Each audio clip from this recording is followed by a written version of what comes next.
Okay, for the dust collection on this miter saw, I have a 6-inch port that comes in here, and I have this basically, it's just a little cover that I made so that the airflow would be controlled, not come up all the way up here, but basically focus everything down here. So I found is that when you use your miter saw, a lot of the debris goes under the saw, as well as on the face of the wood you're cutting. So right here is where a lot of that comes. And by having it like this, it hits the lower part as well as around the vacuum effect comes up to the back of the saw, and it's not wasted all the way back here. It's just concentrated right up at the front of where this area is. So it captures, I mean, a lot of the dust. So it does miss stuff that comes directly below, like the big wood chips, but that's okay. I want it to collect the dust, the fine dust. And in connection with this guy here, going through the port of the saw, it does a phenomenal job. So I use both pretty much always, unless I'm making little cuts on little pieces of wood, then I'll just use this one. But you know, most everything, I just flip on the big dust collector and then the little one as well, and it works great together. So let me show you. I have this thing removable, and essentially it's just a piece of wood with an arc cut in it, and that arc matches the swing of the saw. So you'll notice it's not centered because the saw isn't centered the way that it swings. It's off center. But so this works great. I just took some pieces of wood. Essentially, I laid out an area that I felt was according to the way the saw was working. I just put a few pieces of wood in there to make like a little plenum, and it blocks it and it keeps everything nice and tidy. Now, when I want to cover that port up, I just made this little tiny thing. It's just easy. I don't even think about it. And I just cover it just like that. And these guys, I just use those to pull it. And I'll tell you what, that's all you need to cover that port up. I don't need to have a blast gate or anything. Now, if I'm using my miter saw with that, I'll try to shut the router table port off, but you don't have to. I mean, this is a big dust collector, so it pulls a lot of CFM. But if you're wanting to get max CFM, it's always nice if you've got runs right next to, where you're working. If you've got blast gates open, you might as well shut them. But normally I just kind of, I'll keep it open for pretty much all the time, even when I'm using my table saw. But if I'm using my jointer, since it's on the same run, I'll go ahead and close this off just to maximize. The jointer's a really bad machine to collect dust from, wood chips from, just the way that it's designed. So however you can benefit that, especially with a 4-inch port, it's not very big. It really needs a 6-inch port. So one of these days I'm going to change that. But this is some serious power when it pulls. When this guy's on, this is collecting some serious dust from here. And let's say that I'm making base molding and I want to utilize this guy. Sometimes base molding or big crown molding, when you're cutting it, that can get pretty nasty. So you take your time, you cut real slow, but occasionally what I'll do is I'll actually take this top off to collect the dust from up above, because a lot of times that dust from that cutting those big pieces of molding, you need to collect it from above a little bit more. It's just the way that it works, the way that those big moldings are. You're getting a lot of that dust coming at the front of the molding versus the back of it. So I'm basically trying to pull it from this whole area, all the dust here, the airborne dust, and it does a phenomenal job. Just take your time and cut slowly, because the faster you cut, the more dust is going to come right in your face, essentially, because it doesn't have a chance to get back to the vacuum ports. It just hits the face of the molding and comes right out in front of you. So take your time and do a real slow cut. But this is cool to take this off, because to have this ability to remove this gives me customizable, situation. So when I put this in this port, it comes up through this 6 1/8 hole. So I make my port holes a little bit big so I can get the fittings in. And it came up, I purposely made it come up just a little bit above the table so that it would have a place to sit down on. And then what I did was I took this piece of 1/4 inch and I put a nice bevel on it. So this has got a nice 45-degree bevel. So basically it's a nice ramp right up to it. It's not like a square shoulder, and it's thin, but it's nice and flush here. So in fact, this is just a touch higher than this. So there's no lip here, right? So as you run wood across it, it's got a nice, smooth transition right in there. And that's gonna help the airflow. So it's very similar to like a port on a speaker or a subwoofer. You wanna make sure that you have a nice airflow so that it will keep it going fast and not slow it down. If you're doing this kind of a thing, make sure that your port is flush or a little bit below the surface of the table. You're really gonna help yourself. It's gonna be a lot better for you. But this piece here, it's just so simple that, not much to it. Once you get the idea that this is what you wanna do, I have my 6-inch hose or pipe going through this whole workbench, and that pipe is obviously connected to this, the router table, the very end. I mean, it's got a lot going on inside this workbench. And so when I design this workbench, when I initially designed this, I made my drawers shorter to accommodate for the pipe. So all the drawers are shorter in certain areas to accommodate it, even though the workbench is super deep. You can see the, see how it's, this piece here is a little bit higher up than the metal. And then this is just ramped up with that bevel. You can see how it's beveled. Does a really good job. So this I just basically hand carved. So as you pivot the saw, the bevel, this guy right here, knob wants to grab onto these, just the way that I made this thing. I basically want to make it as tight as possible. So when you put your saw in, this guy right here, I wanted as much clearance because I wanted to push the saw back as far as I could. So then I just took this and just kind of shaved it away with the chisel, and got that to be where it clears everything just nicely. And then I've got my pads that I essentially made so that my saw would be perfectly level with the table. All right, so let's take a look at this. The total depth here of the counter, just over 34 inches, 34.25 inches. Total depth of the cabinet below, out from the wall, 30.5 inches, plus the drawer. So the drawers add 3/4 inch. So it's basically 31.25 inches. So 31.25 right to the front. And this whole opening guy right here, it's going to be dependent on your saw. Now I've had several different models of miter saws over the years. So this particular design was made for a standard non-sliding. And then when I got the sliding one, I actually notched this to accommodate. So I actually did this joinery, and that cut after I made this originally is pretty interesting. But that is 28 5/8 inches wide. 28 5.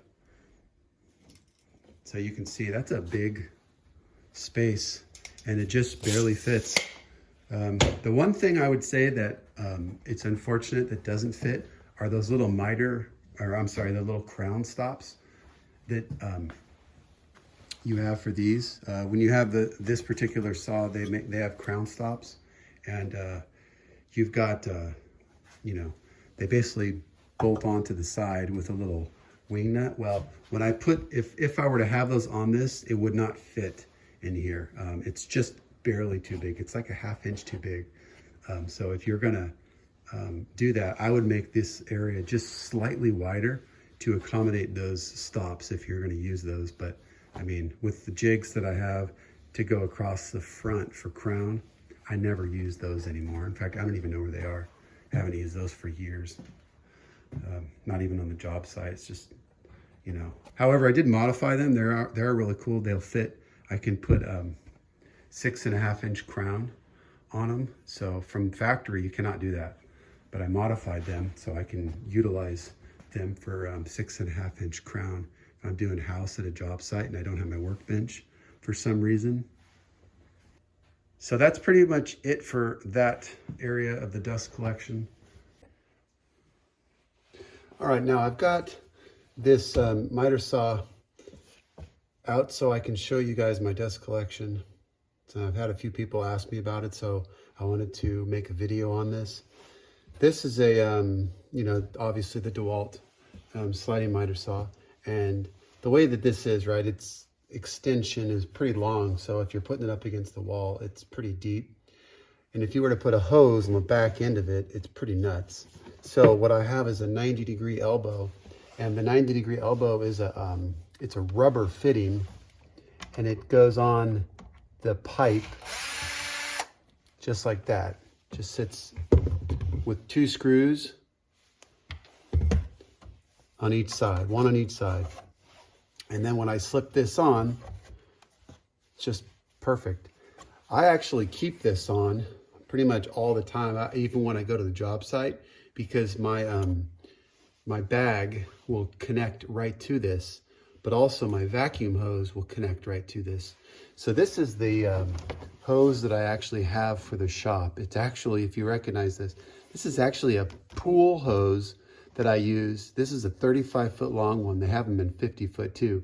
But this is by far the coolest hose, because you can go to like a box store, and I'll see if I can actually provide a link for this, because you can get this a lot of different places. And I think for the cost of this is a lot cheaper than buying like a Festool hose or anything like that. It's going to cost you a lot less money. What I did was I wrapped it with this wire, copper wire, to make it anti-static. And then this is actually grounded to the vacuum. Let me show you that as well. So the run that it makes is not that long. You can see, I mean, I have literally a lot extra, but this is my central vac, okay? So these are made to be running in the homes through PVC pipes, and these are extremely powerful. So this is not like your typical shop vac. They're made to have extremely long runs, and they don't lose suction. I mean, this is a cyclone type, so it never loses suction. These are really cool. But if you don't have one of these and you just have a regular shop vac, it's gonna be fine. But this actually works great. So if you have a house and you have a central vacuum, obviously, you know, utilize it. But I took this from our previous home that had the central vac, and I just disconnected everything.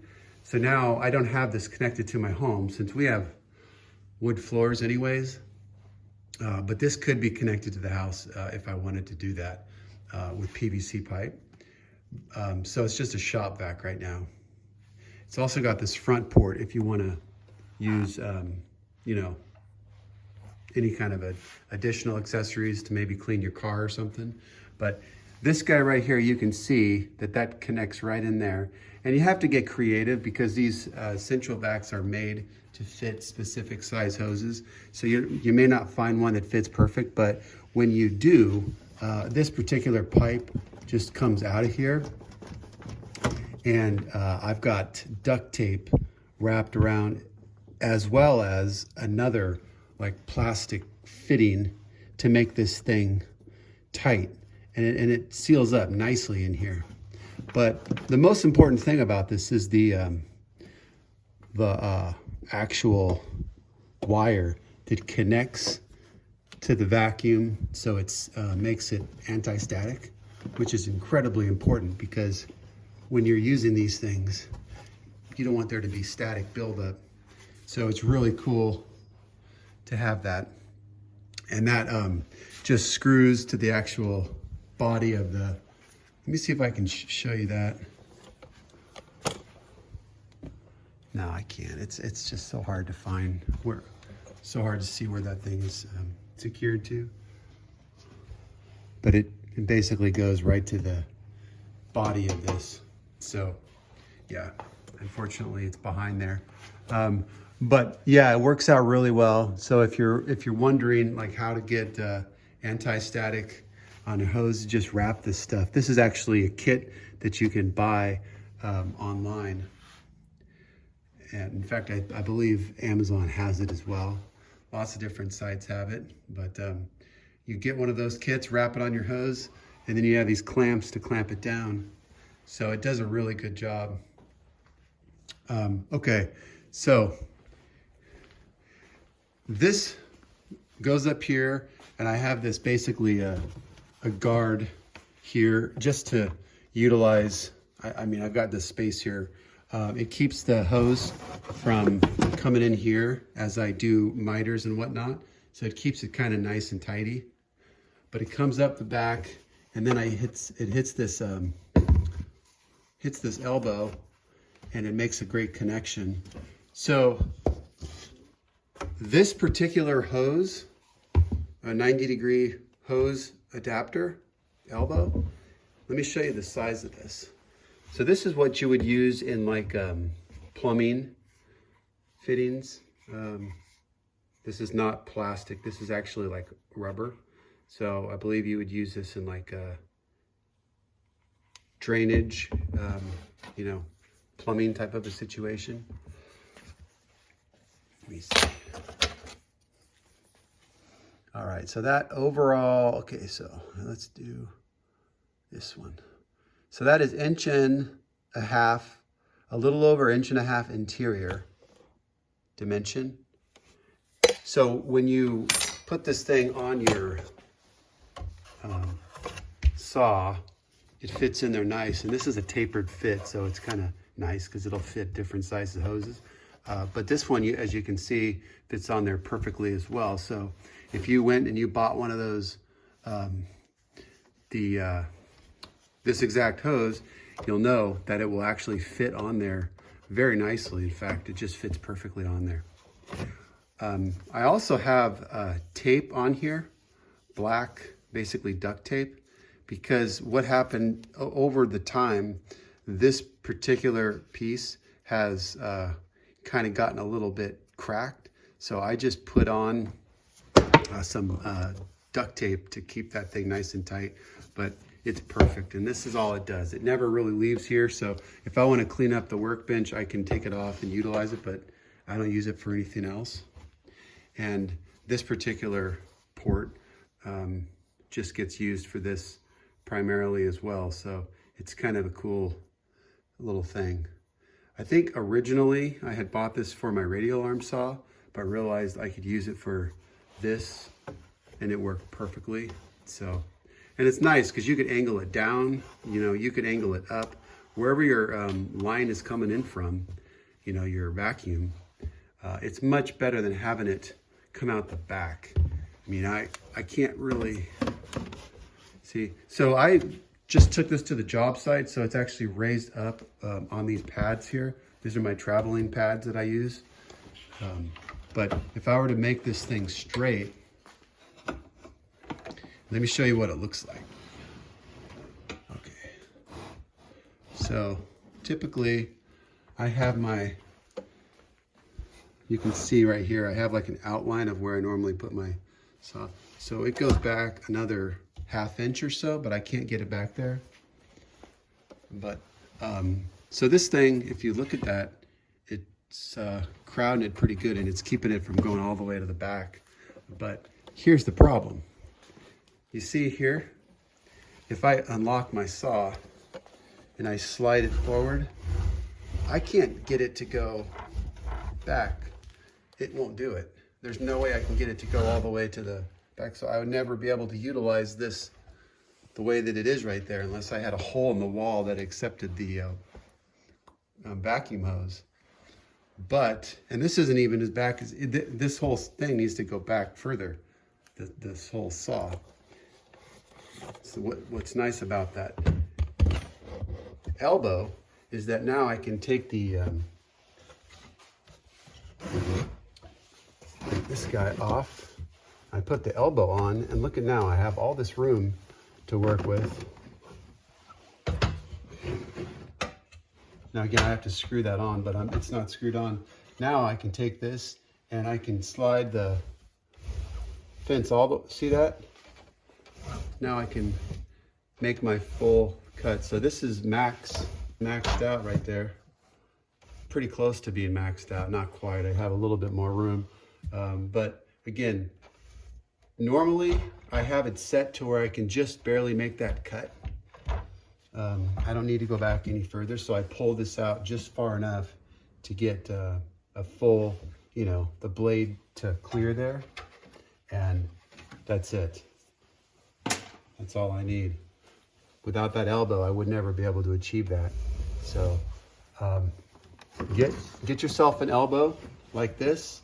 I will put a link in the description for this guy so you can get this one. Now, it's also got another adapter, this one here. And again, all these things are you know, available as far as going to the box store. I believe you can find this as well. So this one is, so this is 1.5 inches. You can see that outside diameter, and that fits perfectly onto that hose, which coincidentally is the same size as the port on the saw, right? So this is all going, you know, it's all working nicely together. So 1 inch and 1/2, and then this one here obviously is 1.5 inches. So that's not really, you know, anything crazy, but it's definitely useful. And I know there's been a lot of people wondering what I use for that, because I know the design of this is kind of poor. I think they should have an elbow built in. I think for sure they should. The fact that they don't is just kind of weird.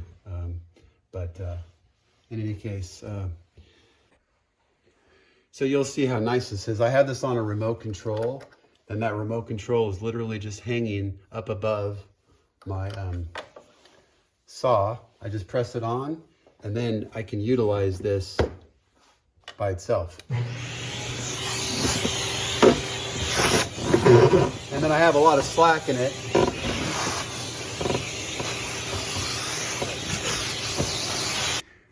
Let me know if you have any questions on how things are done, or anything I didn't cover. And do me a favor and like the video if you're liking what you're seeing on my channel. Please go ahead and like and subscribe.